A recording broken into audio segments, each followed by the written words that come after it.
Thank you all for being here. Over the past week, more than a dozen suspicious packages have been sent through the United States Postal Service to a media outlet, a Hollywood actor, and at least 7 high-ranking current and former political leaders in the Democratic Party. This is utterly unacceptable. Political violence or the threat of violence is antithetical to our vigorous system of self-government. It is a threat to that respect for law and process that allows our people to accept legislation, elections, court rulings with which they do not agree. This is the central feature of our system of government. You advocate for your beliefs enthusiastically, but we peaceably and lawfully comply with the results. Please know that from the beginning, this investigative team has made this matter a top priority, focusing their great talents and expertise on neutralizing this threat. They have moved swiftly and professionally, using extraordinary technical expertise to apprehend the one alleged responsible. This is a demonstration of the skill, capability, and determination of our American law enforcement, the best in the world. So I am pleased to participate in this announcement that a suspect is in the custody of the FBI. I want to remind everyone that the defendant in this case, as in every case, is innocent until proven guilty. He has been charged today with 5 federal crimes, including interstate transportation of an explosive, illegal mailing of explosives, threats against former presidents and certain other persons, threatening interstate communications, and assaulting current and former federal officers. For these charges, the defendant faces up to 58 years in prison. These charges may change or expand as the investigation proceeds. This is a law and order administration. We will not tolerate such lawlessness, especially not political violence. And so I want to thank FBI Director Wray and his team, all of our law enforcement partners who are here, ATF, Secret Service, Postal Inspectors, Capitol Police, and New York City Police Department, and the United States Attorney Berman of the Southern District of New York, and U.S. Attorney for the Southern District of Alabama, Ariana Orsham. Federal, state, and local law enforcement officers from across this country responded immediately to the cause and contributed to this effort. We are proud of each one of them. I want to reiterate the defendant in this case is innocent until proven guilty. But let this be a lesson to anyone, regardless of their political beliefs, that we will bring the full force of law against anyone who attempts to use threats, intimidation, and outright violence to further an agenda. We will find you, we will prosecute you to the fullest extent of the law. And now Director Wray, who's done an incredible job leading this effort over the last few days, he will give us the details of today's important arrest. Chris?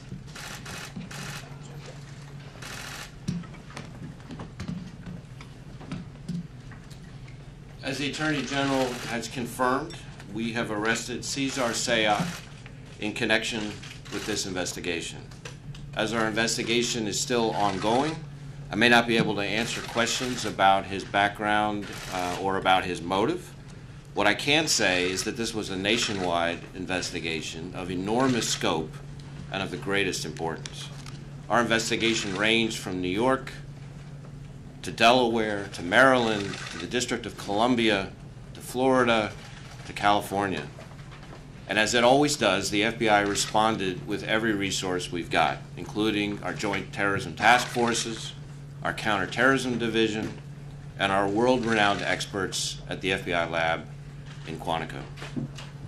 But and I really can't underscore this enough, we did not act alone, as you can see from the agencies and departments represented up here today.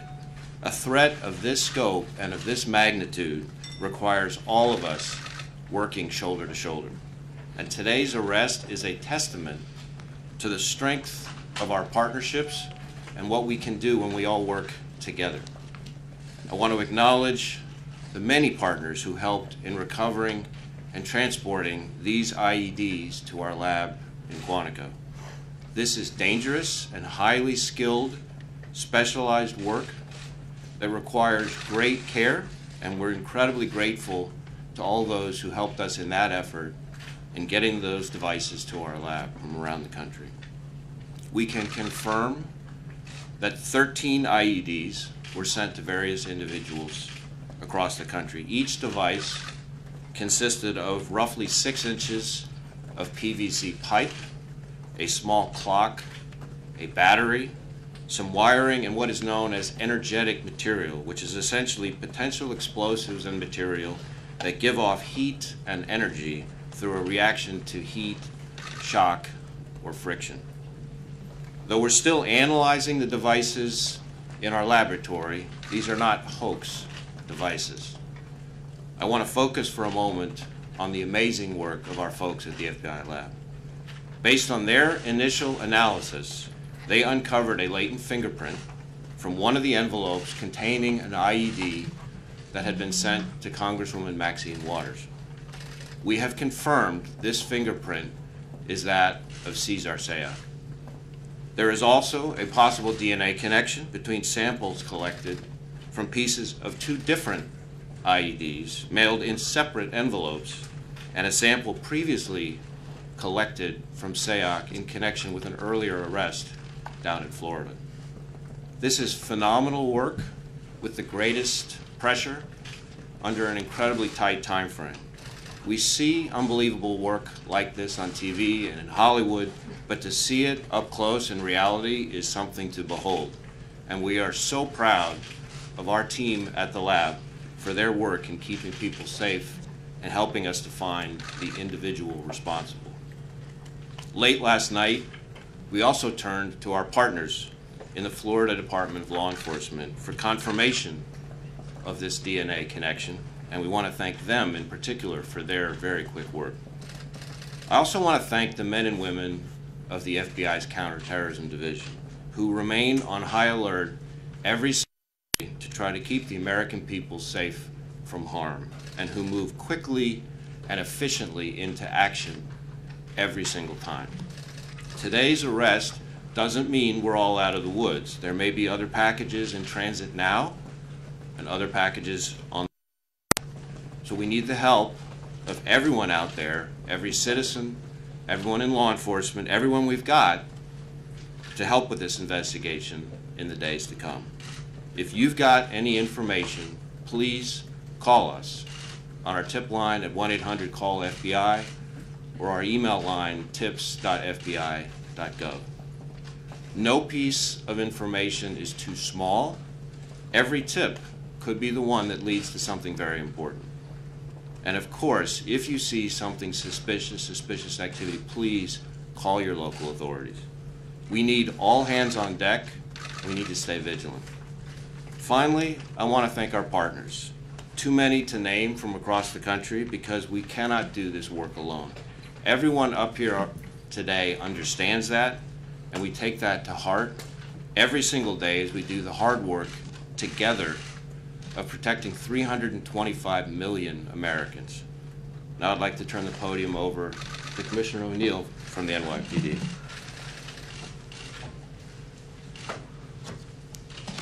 Thanks, Chris. Good afternoon, everyone. On behalf of the men and women of the NYPD, quite frankly, all the people in New York City, I want to commend and thank all of our local, state, and federal law enforcement partners in this effort, including the Attorney General's Office and the U.S. Attorney's Office for the Southern District of New York. Our NYPD detectives, along with FBI and ATF agents, postal inspectors, New York State Police, and many others, they are one team on our Joint Terrorist Task Force. The JTTF in New York was the first of its kind in the nation. It's been in business since 1980. Today there are 300 investigators from 56 agencies. 113 of them are New York City cops. When it comes to terrorism in New York City, the NYPD doesn't do anything without the FBI, and the FBI doesn't do anything without the NYPD. That's a partnership that was forged in fire. In my 36 years in policing, our relationship has never been stronger. This case told that story again. New York City cops were side by side with FBI agents and many other agencies in Florida this morning. Together, they brought justice, as they always do. The wide experience of our agencies, coupled with the individual expertise of the members of the NYPD Bomb Squad, our highly trained Emergency Service Unit, our Intel Bureau, our Counterterrorism Bureau, our patrol cops, who were the first to respond to CNN, all helped lead to today's arrest. I couldn't be more proud of the work each of them did in this case and the work they do every day. We said from the outset that we would identify and arrest the person or people responsible for these acts. We can make that promise because of the confidence we have in our ability to investigate in a deliberate and precise manner. Today's arrest means that New Yorkers and indeed people across our nation are safe, but as Director Wray said, there might be more packages out there, so everyone still needs to take caution. And if you see something out there, call 911, and in New York City we have a number also, 1-888-NYC-SAFE. I want to thank the members of the public who contacted authorities with information during this investigation. New Yorkers don't back down, they step up every single time. We've been through things like this before, and much worse. I'm never surprised by the unmatched resiliency our city always displays. Thank you also to the media for broadcasting the photos the NYPD released, because it certainly helped workers around our city identify additional packages and help move forward with this investigation. Thank you. Good afternoon. I'm Jeff Berman, United States Attorney for the Southern District of New York. 5 days ago, on October 22nd, law enforcement recovered the first device from a residence of George Soros. Over the last 5 days, as more packages were found across the country delivered to former presidents, federal officials, and public figures, our law enforcement community, federal, state, and local, has worked day and night together with other prosecutors from my office to identify and apprehend the perpetrator that has now happened. Today, my office has filed a complaint against Cesar Sayoc, charging him with multiple federal crimes for his insidious conduct.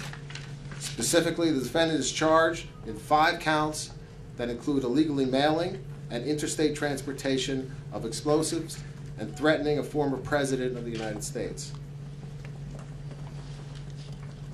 As alleged in the complaint, the defendant mailed destructive devices to citizens of this country who currently hold or have held our highest public offices: President Barack Obama, former Secretary of State Hillary Clinton, former Vice President Joe Biden, former Attorney General Eric Holder, Congressperson Maxine Waters, U.S. Senator Cory Booker, former CIA Director John Brennan, and former Director of National Intelligence James Clapper. The defendant's conduct as charged is cowardly and reprehensible and totally anathema to our democracy. And now the defendant faces a potential total of 58 years in prison. This is an ongoing and active investigation. We will not rest until these crimes are fully investigated and the defendant or defendants are brought to justice. I want to take a moment to thank our partners, the Joint Terrorism Task Force, the FBI, the NYPD, U.S. Postal Inspection Service, New York State Police, the ATF, the hardworking career prosecutors and investigators in the terrorism unit of the Southern District of New York, and I would also like to thank the extraordinary cooperation we received from the Southern District of Florida. Thank you.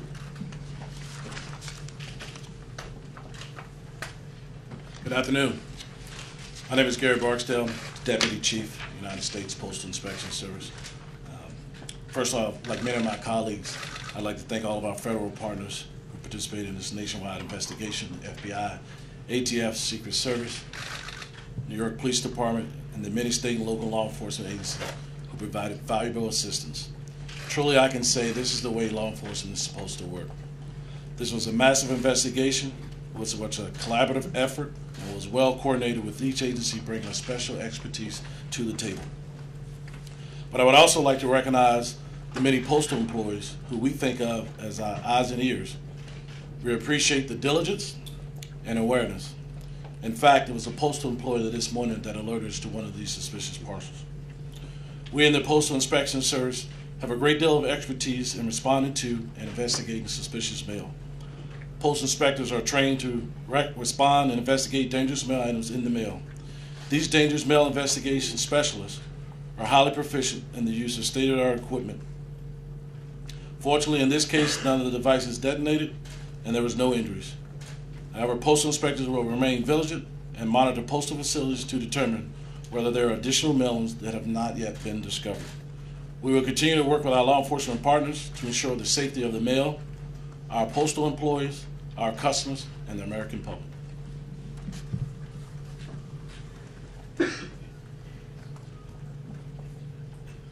Good afternoon. Tex Ellis, the Secret Service Director. Just as the other speakers have emphasized, I just want to comment on the importance of cooperation here.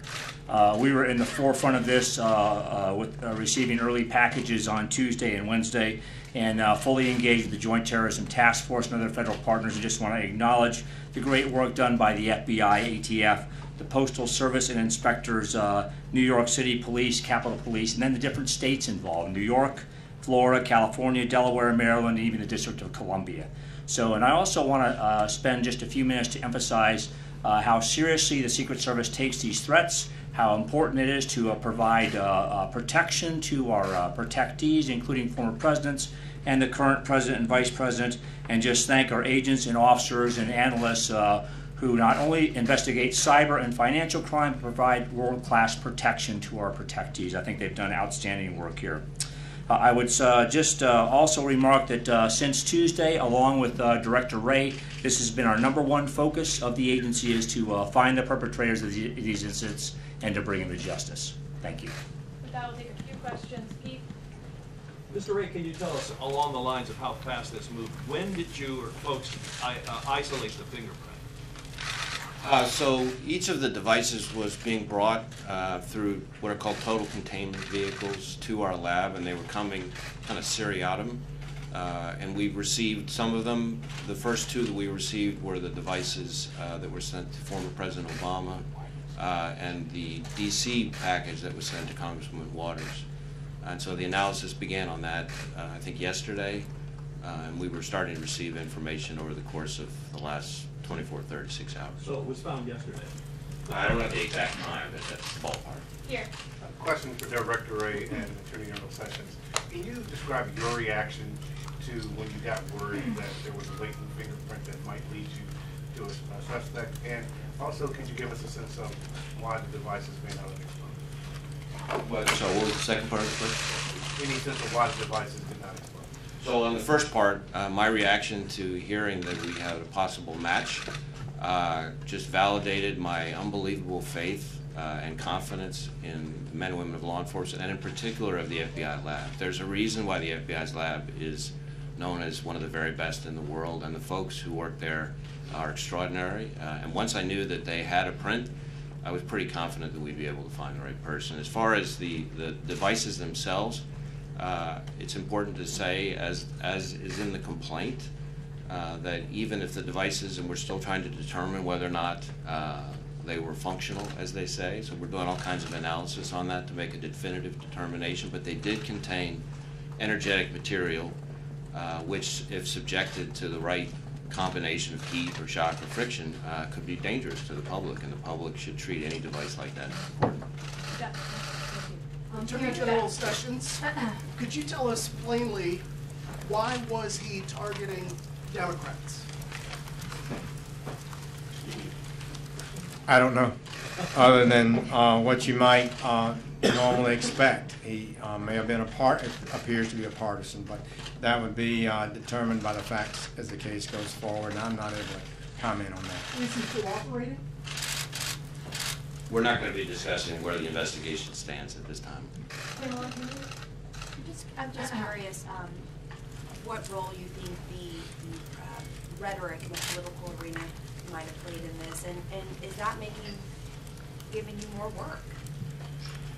We're focused not on the talk, but on the work of the men and women of law enforcement here, and the work that was done over the last week is something that should make every American proud and grateful, and it's too early at this stage for us to be discussing motivation in this particular But case. just to follow up, are you concerned that nasty political rhetoric might motivate someone who's predisposed to violence to act out? We're concerned about people committing acts of violence under any motivation. Kevin? Director, do you believe that he's the only one involved in this campaign? And you continue to make reference to other devices that might be out there. Do you have any sense of how many that are still in the stream? So, as I said at the outset, and I think the Attorney General said as well, this is very much an active and ongoing investigation. We do believe that we've caught the right guy, but we also know that this is an ongoing investigation, and there's a lot of work still to be done, which means there's still plenty of unanswered questions. We'll do last question with Sarah. That was your question. Yeah, that was my question. Matt? When did you first brief President Trump on having a suspect in custody? And if you could say what was his reaction? I'm not going to get into our discussions with the President. I will say that I received a very nice congratulatory call from the President shortly before heading over here, and saw his remarks that he made at the White House. And I think he, like every American, is and should be proud of the unbelievable work that was done not just by the FBI, but by all of our law enforcement partners across multiple states in this. I think Commissioner O'Neill said it well. The partnerships that exist in the law enforcement profession right now in this country are extraordinary, are better than they've ever been, and it's exactly what the doctor ordered for this country at this time. Thank you so much. Director, on which package did the DNA sample